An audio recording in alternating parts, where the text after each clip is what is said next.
Joyce, tenho 32 anos.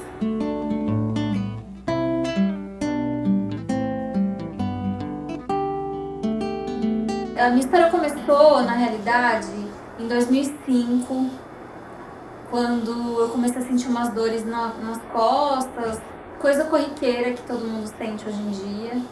Quando eu fiz os exames, veio a surpresa, eu descobri que eu estava com câncer na coluna, um câncer raro, chamado de cordoma, e os médicos não sabiam exatamente o que fazer, porque é um câncer que dá em recém-nascido. Ficou todo mundo muito perdido, eu estava sem convênio médico, a gente não tinha aonde procurar. Nesse momento você se dá conta de que Deus é tudo que você precisa, porque não tinha dinheiro, os médicos não sabiam o que fazer e não tinha para onde recorrer. Mas graças a Deus Ele colocou as pessoas certas na minha vida, no momento certo.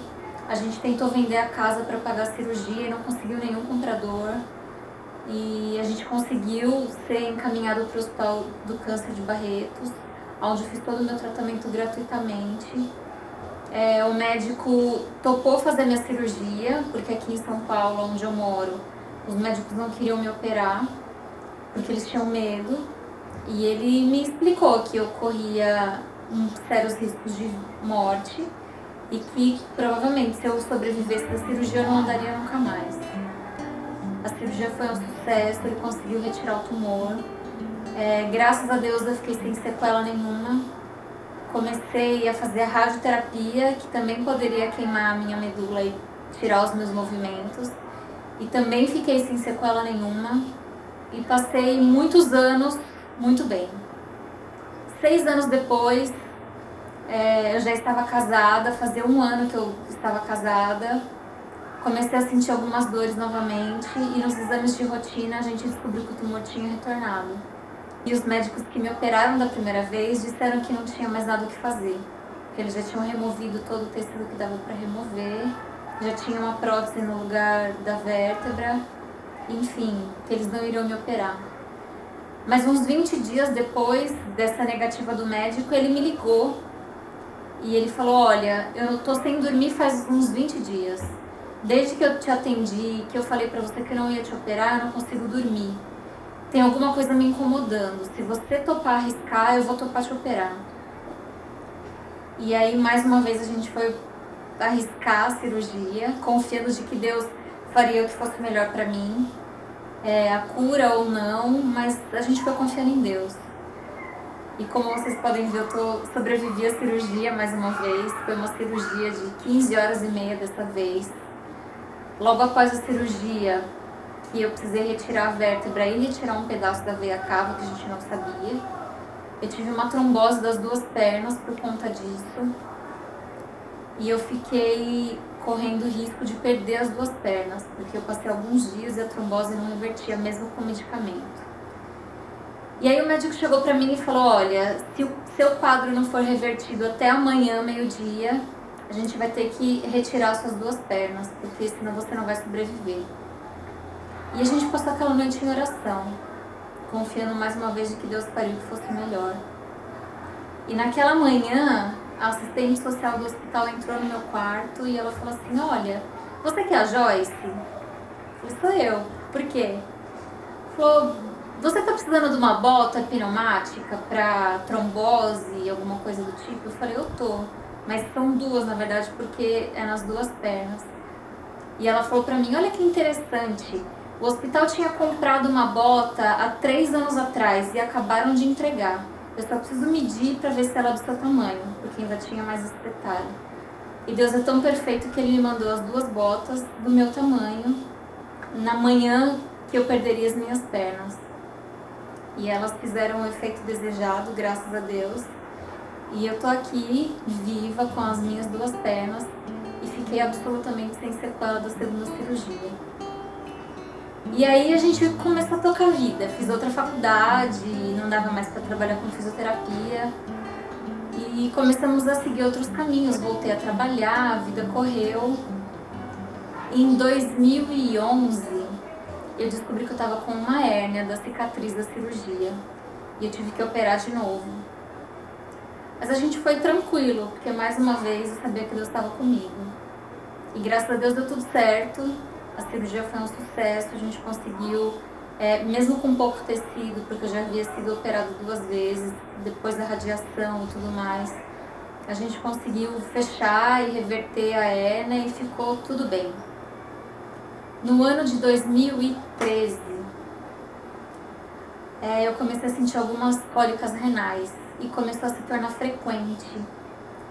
E eu passei por vários especialistas e ninguém conseguia descobrir exatamente o que era, porque quando eu fazia os exames, como eu já tinha muita prótese, já tinha mexido muito, eles não conseguiam identificar o que tinha pedra, se não tinha, o que estava acontecendo.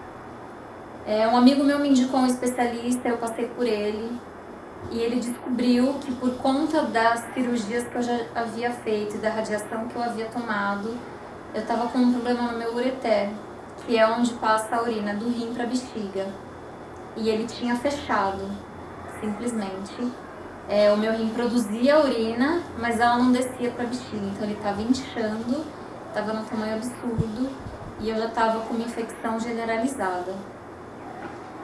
Fui internada, a gente conseguiu reverter essa situação tomando antibióticos, passei um catéter, eu fiquei usando esse catéter uns 6 meses mais ou menos, fazia troca a cada 20 dias, a cada 15 dias, porque eu vinha para casa, pegava infecção renal, voltava para o hospital, tinha que trocar o catéter, ficava 15 dias tomando antibiótico, vinha para casa, passava 20 dias bem, voltava para o hospital, e essa rotina se tornou corriqueira pra gente. Acontece que 12 de junho de 2014, eu lembro porque foi exatamente no dia da abertura da Copa do Mundo aqui no Brasil, eu precisei trocar o catéter. Fui pro hospital e no momento da retirada do catéter, o catéter estava colado e eles não conseguiram retirar. Só que eu não podia ficar com ele porque ele estava cheio de bactéria. E aí eles resolveram marcar uma cirurgia para tentar retirar cirurgicamente. Nessa cirurgia eles também não conseguiram retirar o catéter. E aí a gente decidiu retirar o rim, embora ele estivesse funcionando, porque se o rim parasse de produzir a urina, teoricamente resolveria o meu problema, eu não precisaria do ureter. E foi o que a gente fez. Eu fui anestesiada na madrugada para poder retirar o catéter, cortar o ureter que já estava causando uma infecção. No dia seguinte, permaneci anestesiada para retirar o rim. A cirurgia foi um sucesso. Voltei para UTI e aí a gente descobriu que eu estava com pneumotórax. Durante a cirurgia eles tinham perfurado meu pulmão. E no momento eu fiquei muito chateada. Eu falei, poxa vida, agora que era para resolver todo o meu problema, eu vou ter que ficar mais um tempo internada por conta de um acontecimento que ninguém esperava. Mas tudo bem, são 4, 5 dias internadas com um dreno que é chatinho, mas ok, a gente já encarou coisa pior, vai dar tudo certo. O que acontece é que, graças a Deus, eu tive esse pneumotórax e eu precisei ficar mais 4 dias na UTI, porque naquela madrugada eu tive uma hemorragia que uma das minhas artérias romperam e a hemorragia foi gigantesca. Na hora eu parei, meu coração parou e graças a Deus eu estava na UTI por conta do pneumotórax. Os médicos conseguiram me atender na hora. Eu tomei mais de 12 bolsas de sangue e voltei para o centro cirúrgico para tentar resolver. Reza a lenda, eu não sei o que aconteceu. Alguns dizem que sim, alguns dizem que não. Que eu tive muitas paradas cardíacas na mesa de cirurgia. E os médicos conseguiram me manter viva, reverteram a situação, conseguiram me estabilizar e eu voltei pro quarto. Voltei pro quarto, mas eu não me recuperava. E aí eles descobriram que precisariam abrir de novo, porque eu estava com algum problema, tinha ficado alguma bactéria, um pouco de sangue, enfim, eles teriam que abrir de novo, porque corria o risco de eu estar com uma nova hemorragia e eles não sabiam. Nessa cirurgia, o meu intestino rompeu por conta da radiação que eu já tinha tomado. E aí eu tive uma infecção generalizada. Então eu fiquei com um quadro que eu já estava muito fraca, muito debilitada por conta da perda de sangue. Peguei uma bactéria intestinal, uma infecção generalizada. Voltei para o quarto de UTI. Uns 4, 5 dias depois, o meu abdômen ficou muito dilatado, eles tiveram que reabordar. E aí eu coloquei uma bolsa de ileostomia. Voltei para o quarto de UTI.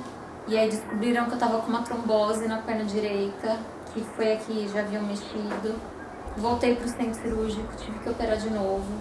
Eu sei que em 20 dias eu fiz umas 5 cirurgias aproximadamente. Eu não lembro exatamente a ordem dos acontecimentos, porque eu estava muito dopada e nesse momento eu realmente não estava lúcida. Mas eu me recordo do momento que eu comecei a voltar. E eu não sabia o que estava acontecendo, porque eu lembro de ir dormir, tudo bem, o rim resolveu e tá tudo certo. E eu acordei e eu não conseguia abrir meu olho, eu não conseguia me movimentar. Hoje eu sei que é porque eu estava muito sedada, porque eu estava muito fraca. Mas no momento eu não sabia o que estava acontecendo. Eu não sabia se eu tinha tido uma lesão cerebral e não conseguiria me mover nunca mais. Eu só ouvia as vozes dos meus familiares, das pessoas queridas no quarto, fazendo comentários de não, ela vai ter força, ela vai conseguir, ela vai sair dessa. E eu não sabia o que estava acontecendo.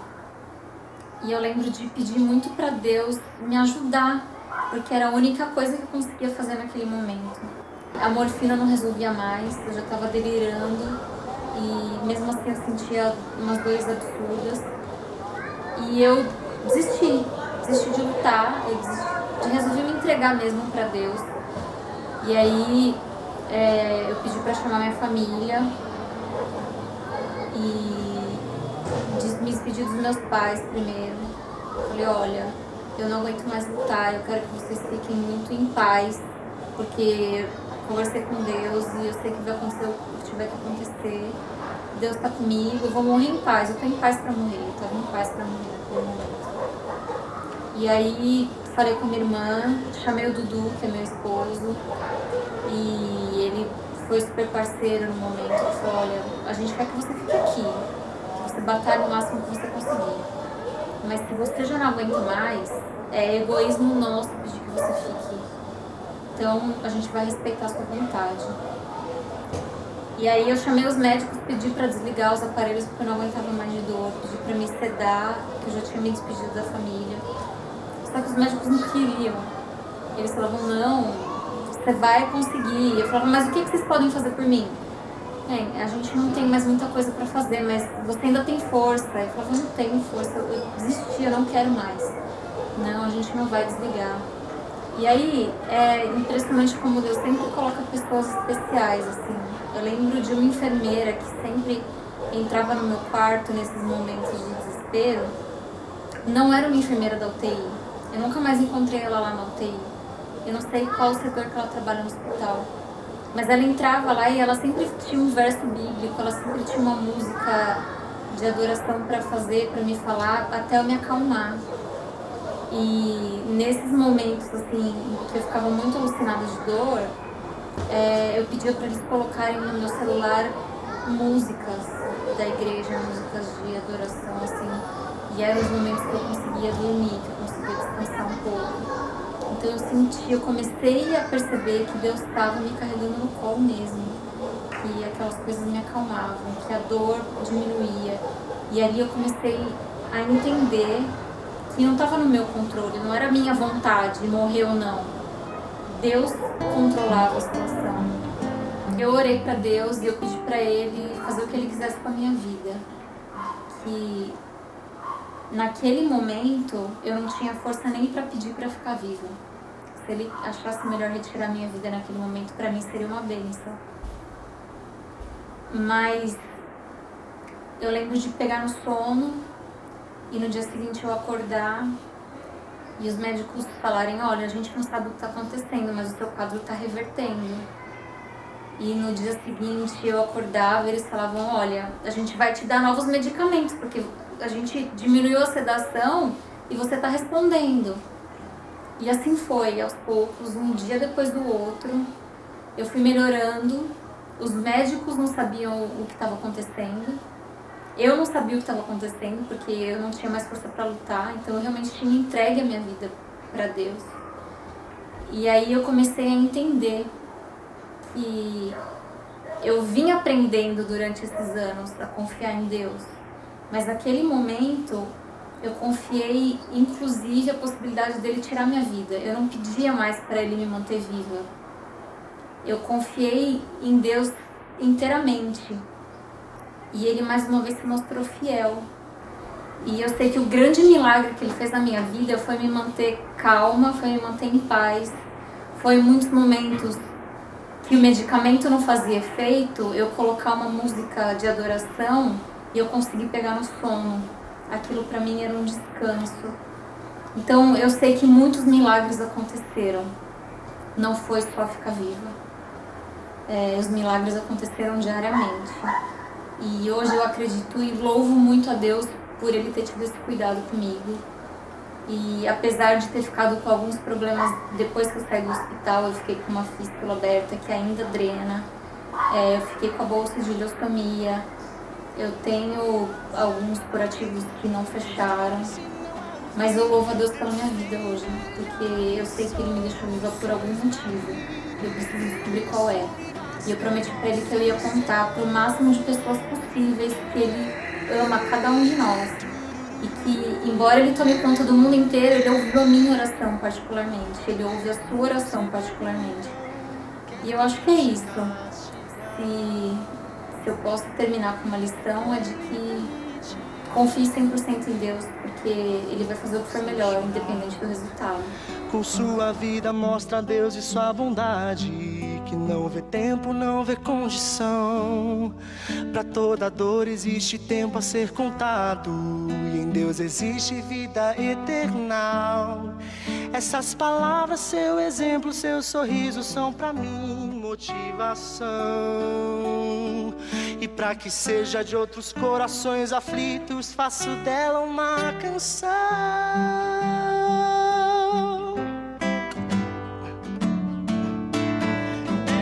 Deus me